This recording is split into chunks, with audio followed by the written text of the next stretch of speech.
नमस्कार देवियों और सज्जनों, व्यालोकवाणी में आपका एक बार फिर से स्वागत है। और आज हमारे साथ हैं डॉक्टर अमित सिंह, अंतर्राष्ट्रीय मामलों के विशेषज्ञ हैं, जेएनयू में एसोसिएट प्रोफेसर हैं। इससे ज्यादा इनके बारे में कुछ कहना मुझे मुफीद नहीं लगता, क्योंकि ये जिस जगह पढ़ा रहे हैं वो जगह अंतर्राष्ट्रीय संबंधों के अध्ययन के लिए एकमात्र ऐसी जगह है जहां पूरा एक स्कूल ही उसको समर्पित है, स्कूल ऑफ इंटरनेशनल स्टडीज। वहीं से इन्होंने पढ़ाई की है, पीएचडी वगैरह, उसके बाद कई जगहों पर पढ़ाया और अब जेएनयू में घर वापसी की है। अमित जी, बहुत बहुत स्वागत है आपका। धन्यवाद व्यालोक जी। आपसे बात करेंगे अंतर्राष्ट्रीय राजनीति के दो मामले में दूंगा, और उसके बहाने हमारे यहाँ के जो so called liberal progressive Congress लीगी, मैं कांग्रेस को आजकल कांग्रेस लीग कहता हूं क्योंकि वह पूरी तरह से मुस्लिम लीग बन चुकी है, इनकी छातियों में जो दूध उतरा है उस पर आप कैसे देखते हैं और अंतर्राष्ट्रीय राजनीति के नजरिए से हमें कैसे देखना चाहिए? पहली घटना, याह्या सिनवार के सुअर के तरह मार दिया गया, इजराइल ने मारा घेर कर। उसके बाद से यहाँ के कई लोग ऐसे उसे बता रहे हैं जैसे वो कोई फ्रीडम फाइटर था, जैसे महान योद्धा था।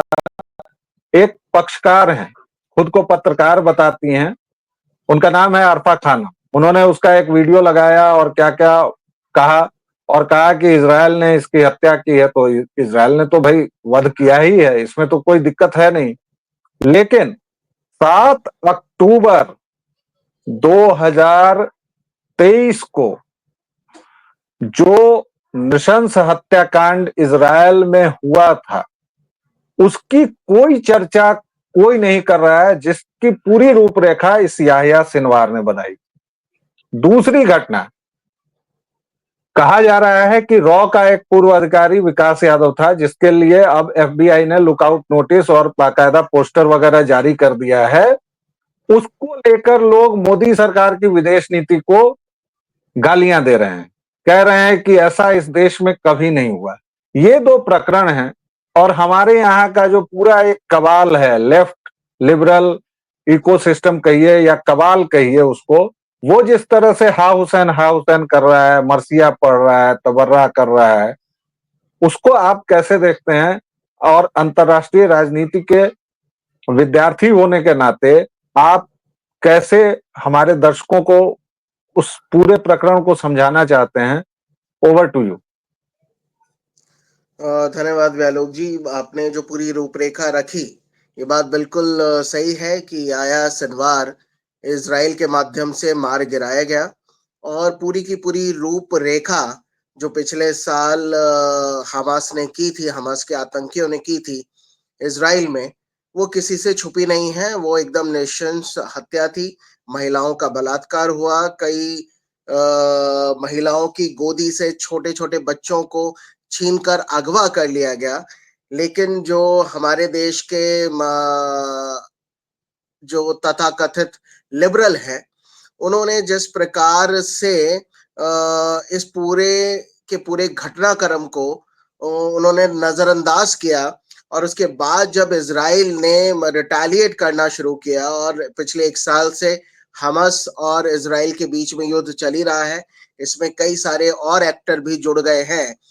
और अभी जब याह्या सिनवार की हत्या हुई, तो सिर्फ हमारे ही देश में नहीं, कई और मुल्कों में भी उसकी हत्या को लेकर जिस प्रकार से लोगों ने अपनी छाती पीटनी शुरू की है, रोना गाना शुरू किया है, वो किसी से छुपा नहीं है।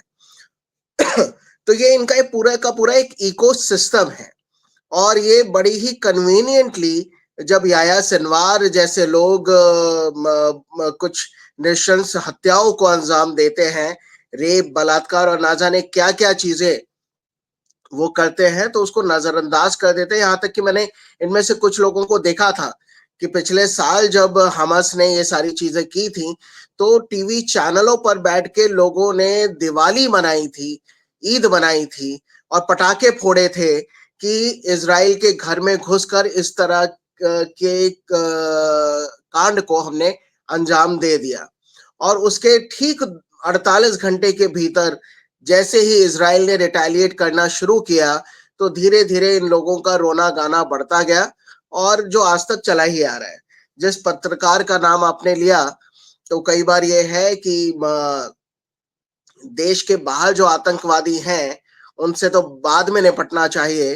पहले जो इस तरह के तथाकथित बौद्धिक आतंकी हैं, उनसे पहले निपटना चाहिए, और उसके लिए मुझे लगता है सरकार को, भारतीय सरकार को भी कमर कस लेने की जरूरत है, क्योंकि एक पूरा का पूरा इकोसिस्टम है जो विकास यादव के मुद्दे पर भी, या भारत की विदेश नीति को लेकर, या राजनय को लेकर जिस प्रकार से पूरा का पूरा एक बौद्धिक आतंकवाद फैलाया जा रहा है, और सरकार भारत की में ही रह के भारत की सरकार को जो घेरा जा रहा है, वो भी बेबुनियाद, क्योंकि पूरा का पूरा विपक्ष जिस तरीके से झूठे आरोप लगाकर खड़ा होता है हर बार, और उनके जितने भी आरोप पिछले 10 साल 11 साल में लगाए गए हैं, वो सारे के सारे बेबुनियाद साबित हुए हैं। रही बात भारतीय विदेश नीति की, तो अंतर्राष्ट्रीय मंचों पर भारत अपनी बात बहुत ही धाक के साथ रख रहा है, और अभी कुछ दिन पहले ही अमेरिका की सुरक्षा एजेंसियों ने भी तारीफ की थी कि भारत अच्छे से कोऑपरेट कर रहा है, और वो एक संतोषजनक मुकाम पर वो सारी की सारी जो कार्रवाई है वो पहुंच रही है। विकास यादव को लेकर भी भारत की सुरक्षा एजेंसियों ने अमेरिका को बताया, उनसे सारी चीजें साझा की, और ये बोला कि भारत में भी उसके ऊपर आपराधिक मुकदमे चल रहे हैं, और जल्द से जल्द उसको एक्स्ट्राडाइट किया जाए तो ज्यादा अच्छा होगा। और सिर्फ विकास यादव ही नहीं, कुछ और ऐसे लोग हैं, चाहे वो 2611 का सरगना रिचर्ड हेडले हो, या उसका साथ देने वाला राणा हो, वो सब अमेरिका में ही जाके छुपे हुए हैं। ये कुछ नाम मैंने आपको बताया, जबकि लिस्ट और लंबी है जो समय समय पर भारत अमेरिका को देता आया है, चाहे वो कांग्रेस की सरकार रही हो या मोदी जी की सरकार रही हो। लेकिन वर्तमान में जो पूरा का पूरा अपोजिशन है, जिसको राहुल गांधी लीड कर रहे हैं, और कई बार ऐसा लगता है कि वो 50 साल से ऊपर होकर भी अभी बच्चे ही हैं, उनको अभी अकल आई नहीं है कि किस प्रकार से विदेश नीति चलती है, या राजनीति की जाती है, या विदेश मामलों को लेकर राजनय किस प्रकार से किया जाता है। मैं थोड़ा ध्यान आकर्षित करना चाहूंगा उन्हीं के परिवार को लेकर। जब इंदिरा गांधी जी के ऊपर भी इस तरह के बहुत सारे आरोप लगा करते थे, और जिस प्रकार से इंदिरा गांधी ने अपने बहुत सारे दुश्मनों को एलिमिनेट किया, उस समय की भारतीय सरकार ने, जिसको इंदिरा गांधी लीड करती थी, और उनकी विदेश नीति उसके बाद जब राजीव गांधी आए उनसे बिल्कुल विपरीत थी। यहाँ तक कि उनके अपने पिता की विदेश नीति से भी इंदिरा गांधी की विदेश नीति पूरी तरह से भिन्न थी, क्योंकि नेहरू जी एक आदर्शवादी विदेश नीति की बात करते थे। हालांकि उनके आदर्शवाद ने मुंह की खाई, क्योंकि जिस प्रकार से उन्होंने कश्मीर का अंतर्राष्ट्रीयकरण किया, और उस कश्मीर के अलगाववादियों को, यहाँ तक कि पाकिस्तानी को और चाइना को जिस प्रकार से सराहा, पाला पोसा, उसके कुछ ही समय बाद हमने मुंह की खाई। चाहे वो 62 का युद्ध रहा हो, या उसके माध्यम से चीन ने पूरा का पूरा नॉर्थ ईस्ट पे कब्जा कर लिया था।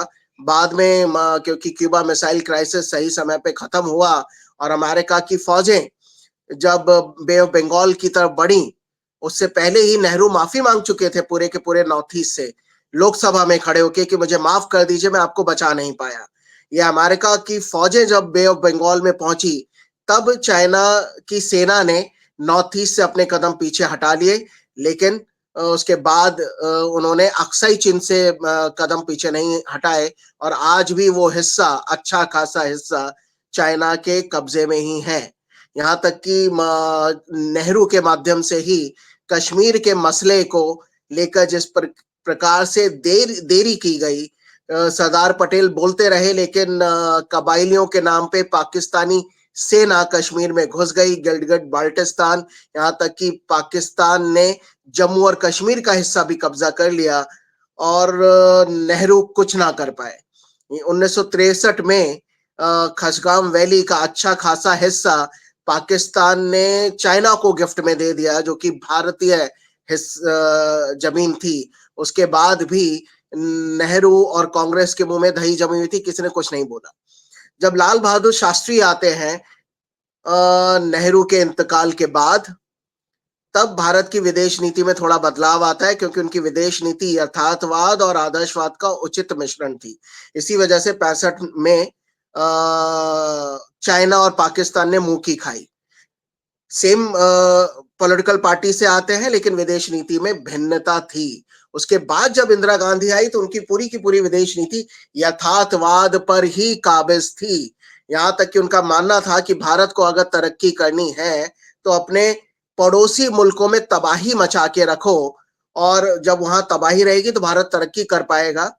और शायद उसी का नतीजा था कि खालिस्तान जैसे संगठन खड़े हो पाए, या उनको कुछ कांग्रेस के नेताओं ने ही पाला पोसा, जबकि पता था कि पाकिस्तान का हाथ इसके पीछे है, क्योंकि 71 में पाकिस्तान को तोड़कर हमने बांग्लादेश बना दिया था, और तभी से उनका एजेंडा था कि भारत के इतने टुकड़े कर दो कि हर जगह से काटो तो खून निकले। और इन सारी चीजों के बावजूद भी कांग्रेस के लोग ज्यादातर हाथ पर हाथ धरे बैठे रहे, सिर्फ सत्ता पे काबिज रहे, और सत्ता बचाने के लिए भारत पर उन्होंने आपातकाल भी लगाया। हालांकि उसके बाद उनको मुंह की खानी पड़ी, लेकिन जनसंघ की सरकार भी ज्यादा चल नहीं पाई, और राजीव गांधी की विदेश नीति अपनी मां की विदेश नीति से पूरी तरह से भिन्न थी। तो मुझे लगता है नेहरू गांधी परिवार के जो चिराग है, जो शायद अंतिम चिराग होंगे, क्योंकि उसके बाद वो पूरा बर्बाद करने को लगे हुए हैं, भारत को ही नहीं बल्कि अपनी पार्टी को भी, और यहाँ तक कि पूरे के पूरे अपोजिशन को भी। तो मुझे लगता है राहुल गांधी जी को पहले अपने संगठन का, भारत का इतिहास, राजनय को, विदेश नीति को पढ़े जाने की जरूरत है, और उसके बाद एक वो कलेक्टिव तरीके से एक बात होनी चाहिए भारत की अंतरराष्ट्रीय मंचों पर, वो उनको समझनी चाहिए। वो कोई ऐसा मौका नहीं छोड़ते हैं अंतरराष्ट्रीय मंचों पर जिसमें भारत की बेइज्जती वो करते हैं, और जानबूझकर करते हैं। लेकिन मुझे लगता है कि उनको सीख लेनी चाहिए। जो कई नक्सली उनकी पार्टी में घुस गए हैं, ये उनका नतीजा है कि वो उनको गलत रास्ते पे ले जा रहे हैं, लेकिन मुझे लगता है उनको आदत हो गई है गलत रास्ते पर चलने की। तो मुझे लगता है कि पूरा का पूरा इकोसिस्टम अब कांग्रेस में घुस गया है। जो एक बौद्धिक आतंकवादी घुस गए हैं और देश को गुमराह कर रहे हैं, बल्कि देश का नाम खराब कर रहे हैं, उनके खिलाफ भी निपटने की जरूरत है, ऐसा मेरा मानना है। दो बातों से आपके मैं सख्त ऐतराज जताऊंगा। पहला, आपने कहा कि नेहरू के इसमें आदर्शवाद था और फलाना था, ढिमाका था। ये कैसा आदर्शवाद था कि उनका कुकुर तो प्लेन से यात्रा करता था, लेकिन उस वक्त हमारे इसरो के वैज्ञानिक जो रॉकेट के पार्ट्स होते थे वो साइकिल पर ढोके ले जा रहे हैं, और ये डॉक्यूमेंटेड है, वेल डॉक्यूमेंटेड। एक ऐसा प्रधानमंत्री जो खुद को दुर्घटनावश हिंदू बताता था, जो जीवन भर भारत की खोज में लगा रहा है, डिस्कवरी ऑफ इंडिया, उस व्यक्ति को, इस देश का चरम दुर्भाग्य था कि एक ऐसे व्यक्ति को एक ऐसे देश के नव निर्माण का दायित्व दिया गया जिसको इस देश के बारे में पता ही नहीं था, जो अपने फिरंगी दोस्तों को यहाँ के सपेरे बुलाकर दिखाता था, और पूरे विश्व में उसने हमारी यही छवि बनवाई। तो खैर, कांग्रेस के कुकर्म इतने हैं और इसने इस देश को इतने नासूर दिए हैं कि उनकी अगर मैं गाथा गाने लगूं तो एक लंबा चौड़ा ये चलेगा। आपने ये कहा इंदिरा गांधी के इसमें कि यथार्थवाद का था और जो भी था, लेकिन इंदिरा गांधी एक तानाशाह भी थी। इंदिरा गांधी विदेश नीति के मामले में इतनी होशियार थी कि हमारी सेना ने अपने पराक्रम से जिस लाहौर तक जो पहुंच गई थी, वो सब की सब, और 99,000 बंदी सैनिकों को वो वार्ता की टेबल पर हराई। ये थी इंदिरा गांधी उर्फ तानाशाह, ये थी। और इस पर बेनजीर भुट्टो ने क्या लिखा है अपनी मेमोयर्स में, वो कोई भी जाकर पढ़ सकता है कि हमने किस तरह इंदिरा गांधी को बेवकूफ बनाया। जुल्फिकार ने जो बातें कही हैं उससे उस समय जुल्फिकार अली भुट्टो ने। तो कांग्रेस इस देश के दामन पर लगा बदनुमा दाग है, इस बात को मैं मानता हूं। आप इससे ना इत्तेफाकी रख सकते हैं, आप इसको थोड़ी सभ्य भाषा में कहेंगे क्योंकि आप अकादमिक हैं, तो अकादमिक लोग मेरी तरह की भाषा का इस्तेमाल नहीं करते हैं, ये मैं जानता हूं। लेकिन एक सवाल और बताइए, ये विकास यादव जो जो भी हैं, कहा जा रहा है कि रॉ के एजेंट थे, फिर भारतीय सरकार ने कहा है कि इन पर बाकायदा मुकदमा चल रहा है, और एक समय तो पिछले साल शायद एफबीआई के प्रमुख भी आए थे, सीबीआई हेडक्वार्टर भी गए थे, बहुत सारी चीजें, और दोनों देशों के बीच मित्रता भी बढ़ रही है।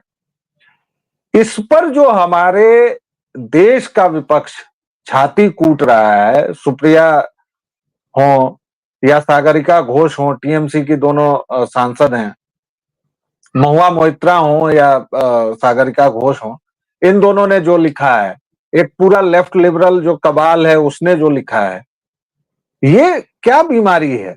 मतलब नरेंद्र मोदी का विरोध करते करते भारत विरोध तक पहुंच जाते हैं ये, और ये इनको पता नहीं है या इनको यही करना है? क्या मामला है ये? देखिए, इनको यही करना है क्योंकि ये सारे लोग वामपंथी रहे हैं, और जब से वामपंथ समाप्ति की ओर बढ़ रहा है तब से ये सारे लोग हल्के से टीएमसी में चले गए हैं, और ये पूरा लेफ्ट का इकोसिस्टम है। और इनकी जो विचारधारा है हमेशा देश विरोधी विचारधारा ही रही है। हालाँकि जब भी आप इनसे चाइना पे या रशिया पे बात करेंगे, और जिस प्रकार से वहाँ पे डेमोक्रेसी ना के बराबर है, और जिस तरीके से वो ब्रूटली हस्तक्षेप करते हैं बाकी और प्रजातंत्र में, तब इनके मुँह में दही जम जाती है। तो इनका चरित्र ही वैसा है कि ये भारत का विरोध करेंगे, क्योंकि ये भारत को राष्ट्र मानते ही नहीं हैं। और ऐसे में एक ऐसी सरकार अभी भारत में चल रही है जो जो राष्ट्रवाद की विचारधारा को लेकर आगे बढ़ती है। तो उनको काम करते हुए देख के इनको वो पचा नहीं पा रहे हैं। और इसी का नतीजा है, क्योंकि आप किसी भी यानी पिछले 10 साल में भारत की छवि बदली है। भारत अब एक पिछलग्गू राष्ट्र नहीं है। भारत बिल्कुल असर्टिव वे में अपनी बात रखता है, और भारत अब विश्व नेता के रूप में उभर रहा है, लेकिन उसमें भी हम सबको साथ लेकर चलना चाहते हैं। तो इनको ये सारी चीजें नाकाफी या नागवारा गुजर रही हैं, और इसी वजह से ये लोग रो रहे हैं, बिलख रहे हैं, क्योंकि इनके लाख बोलने के बावजूद भी तीसरी बार ये ऐतिहासिक घटना हुई है कि नरेंद्र मोदी जी प्रधानमंत्री बन गए। नेहरू के बाद ये पहले ऐसे व्यक्ति हैं जो लगातार तीसरी बार भारत के प्रधानमंत्री बने हैं, और भारत का चरित्र बदला है। भारत जो एक नया भारत है वो तरक्की भी कर रहा है। देश की अर्थव्यवस्था 5वें नंबर पे पहुंच गई है, जल्दी ही हम तीसरे पे पहुंच जाएंगे, और स्लोली एंड ग्रेजुअली हमारी पर कैपिटा इनकम भी बढ़ेगी और बढ़ रही है, और जीडीपी भी आगे बढ़ रही है। तो ये जो पूरा का पूरा वामपंथी गैंग है, ये कभी भी भारत की इस प्रकार से तरक्की नहीं देख सकता है, और ये सिर्फ और सिर्फ एक इकोसिस्टम की तरह काम करता है उन ताकतों के साथ जो भारत विरोधी ताकतें हैं। और ये भारत विरोधी ताकतें का जो पूरा लिंक है वो अंतर्राष्ट्रीय लेवल तक फैला हुआ है, और इनको पाकिस्तान का, चाइना का, यहाँ तक कि अगर बोला जाए फोर्ड फाउंडेशन जो कि अमेरिका है, और कई ऐसे ग्रुपों का समर्थन प्राप्त है जो चाहते हैं कि भारत आगे ना बढ़ पाए, क्योंकि उनको पता है कि भारत में वो पोटेंशियल है कि अगर उनको नेतृत्व करने दे दिया तो वो विश्व राजनीति की दशा और दिशा बदल कर रख देंगे, और भारत तरक्की के चरम स्तर पे पहुंच जाएगा, विश्व को गाइड करेगा। तो ये जो बड़े मुल्क हैं वो बिल्कुल नहीं चाहते हैं, और जिन लोगों का आपने नाम लिया ये उसी के इकोसिस्टम की तरह चलते हैं, क्योंकि पीछे मौया मित्रा के ऊपर केस भी चला था कि पैसा लेकर ये प्रश्न पूछती थी। तो ये लोग पैसा लेके क्या-क्या लिख डालेंगे, क्या-क्या लिखते हैं, ये हम सब लोगों को पता है। जरूरत है कि ऐसे लोगों को जी। एक्सपोज किया जाए, और जी इस तरीके से जो अपनी लेखनी को बेचते हैं दूसरे जी देशों के इशारे पर, उनके खिलाफ भी मुझे लगता है कानून आना चाहिए, जिससे जो जी कि डेलिबरेटली झूठ बोल रहे हैं, लोगों को गुमराह कर रहे हैं। जी। तो दर्शकों श्रोताओं, अमित जी ने बहुत ही तथ्यपरक और जानकारी से भरी जो बातें कही हैं, मेरा आग्रह रहेगा कि प्लीज उसको सुनिए और उस पर विचार कीजिए, क्योंकि कांग्रेस के पूरी वंशावली के शासनकाल में क्या क्या हुआ है वो इन्होंने यहीं बता दिया है। आप अगर गूगल पर जाएंगे, विकिपीडिया पर जाएंगे, उससे बेहतर है कि 10 मिनट तक अमित जी को सुन लें, तो आपको पता चलेगा कि विदेश नीति के तौर पर इस वंश ने भारत को कितने घाव दिए हैं, कितने नासूर दिए हैं, कितने कैंसर दिए हैं। अमित जी, आपका बहुत बहुत धन्यवाद। दर्शकों श्रोताओं, जिस तरह से आप व्यालोक वाणी को अपना स्नेह और प्रेम दे रहे हैं, प्लीज बनाए रखिए। प्लीज लाइक, शेयर और सब्सक्राइब कीजिए, घंटी दबा दीजिए ताकि आपको अगले वीडियो की सूचना मिलती रहे। तब तक के लिए धन्यवाद। जय श्री राम। नमस्कार, धन्यवाद व्यालोक जी।